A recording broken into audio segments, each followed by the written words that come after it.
Dans le cadre des élections générales prévues le 7 octobre 2022 au Lesotho, annoncées par Sa Majesté le roi Letsi III, les responsables politiques ont signé le code de la conduite électorale. Le président de la commission électorale indépendante, M.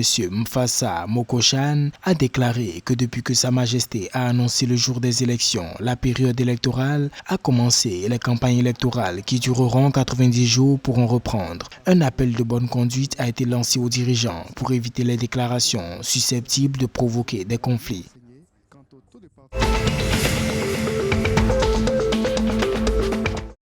En Zambie, le député de Wusakile, Paviuma Kalobo, a déclaré que les appels de la Chambre des mines de Zambie à réduire davantage les impôts dans le secteur minier équivalent à un sabotage économique, une telle décision n'aidant pas le pays sur la voie de son développement. Selon le législateur, l'économie zambienne dépendait de l'exploitation minière et les taxes équitables dans le secteur minier peuvent aider le pays à payer sa dette si la Chambre des mines de la Zambie donnait de bons conseils aux multinationales qui exploitent les mines.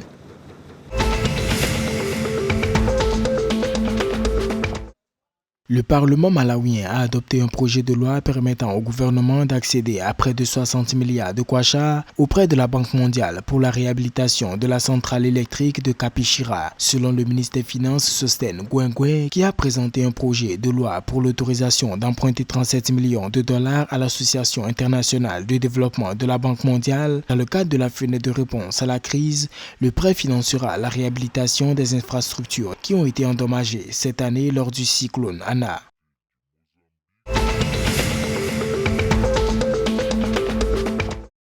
Le Botswana Digital and Innovation Hub et Business Botswana ont signé un protocole d'accord dans l'objectif d'innover et de résoudre d'un commun accord les défis du secteur privé.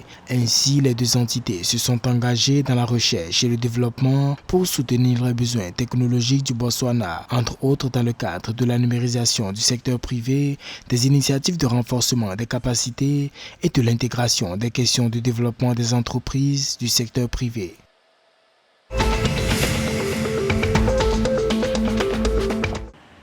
L'Afrique du Sud, qui tire actuellement plus de 80% de son électricité du charbon, va vers une transition énergétique. En collaboration avec plusieurs pays du Nord, 8,5 milliards de dollars devraient être mobilisés sur les 3 à 5 prochaines années pour accompagner l'initiative. Ce partenariat avec l'Union européenne, la France, l'Allemagne, le Royaume-Uni et les États-Unis donne accès à diverses formes de financement et pourrait ainsi devenir un modèle pour d'autres pays en développement.